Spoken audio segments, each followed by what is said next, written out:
Pernah dengar soal hukum kuno di Alkitab tentang kota perlindungan?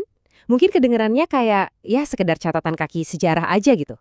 Tapi gimana kalau saya bilang, di dalam aturan yang kelihatannya kuno ini, sebenarnya tersembunyi sebuah peta. Sebuah petunjuk yang nunjukin kita ke pemahaman yang jauh lebih dalam tentang keadilan, belas kasihan, dan sebuah tempat berlindung yang ternyata masih bisa kita masuki sampai hari ini. Yuk, kita gali bareng-bareng. Coba deh bayangin ini. Anda lagi kerja di zaman Israel kuno.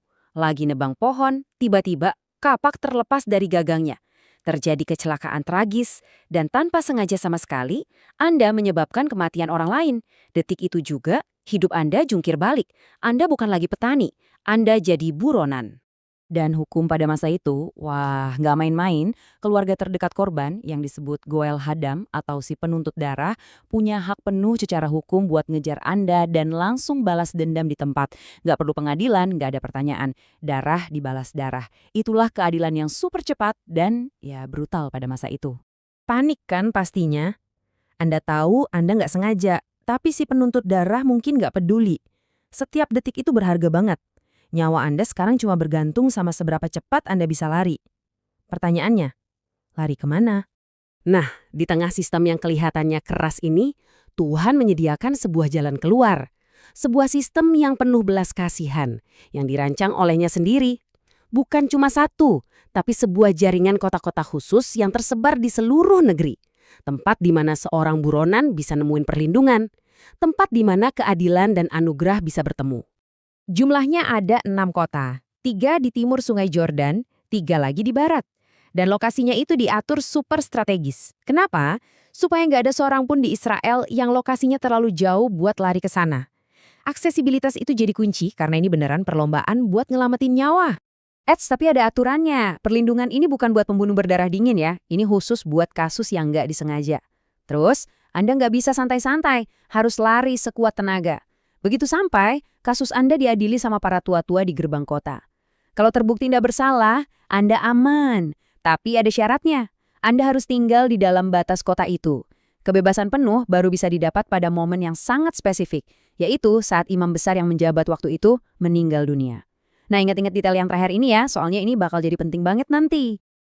Oke, sejauh ini kedengarannya kayak sistem hukum kuno yang menarik ya kan? Tapi, gimana kalau ini semua lebih dari sekedar pelajaran sejarah? Alkitab itu sering banget pakai kejadian-kejadian nyata buat ngasih kita gambaran rohani yang lebih besar lagi.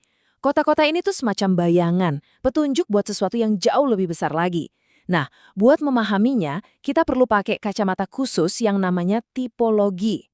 Jadi, apa sih tipologi itu? Gampangnya gini deh.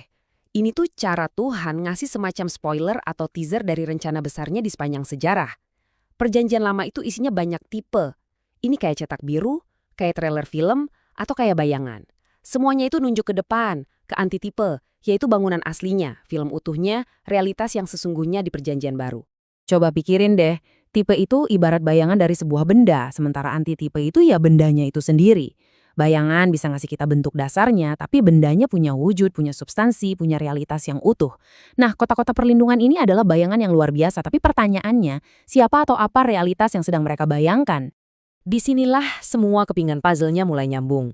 Setiap detail dari kota-kota perlindungan ini, dari lokasinya sampai aturan-aturannya, ternyata adalah sebuah sketsa yang dilukis dengan sangat teliti. Sebuah gambaran profetik yang menunjuk pada satu pribadi, Yesus Kristus, tempat perlindungan kita yang sejati dan abadi. Penulis kitab Ibrani di Perjanjian Baru itu bahkan kayak ngedipin mata ke kita loh.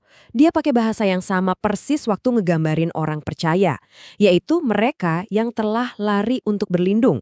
Wah, ini bukan kebetulan. Dia secara sadar nyambungin konsep kuno ini langsung ke keselamatan yang kita temukan di dalam Kristus. Nah, sekarang kita lihat perbandingannya, karena di sini keindahan tipologinya ini benar-benar kelihatan. Kota perlindungan cuma buat dosa yang nggak disengaja. Tapi perlindungan di dalam Kristus itu mencakup semua dosa, sengaja atau enggak. Pembebasan dari kota itu bergantung sama kematian imam besar, yang juga manusia. Pembebasan kekal kita terjadi karena kematian Kristus, imam besar agung kita. Keamanan di kota itu ada syaratnya. Satu langkah aja keluar dari batas, Anda dalam bahaya. Tapi keamanan di dalam Kristus itu abadi dan gak tergoyahkan. Dan lihat deh aksesnya, terbuka untuk semua bangsa, persis kayak panggilan Injil buat seluruh dunia. setiap detail di dalam bayangan itu digenapi dengan jauh lebih sempurna dalam realitasnya. Dan ini belum selesai. Kalau Anda pikir paralelnya udah luar biasa, tunggu dulu, ini makin dalam lagi. Tuhan bahkan menanamkan pesan di dalam nama-nama kota itu sendiri. Setiap nama itu ternyata adalah sebuah aspek dari apa yang kita terima waktu kita berlindung di dalam Kristus. Ini tuh kayak sebuah peta perjalanan rohani loh. Waktu kita lari ke Kristus, pertama kita nemuin Kedes, yang artinya kudus, kita dibersihkan.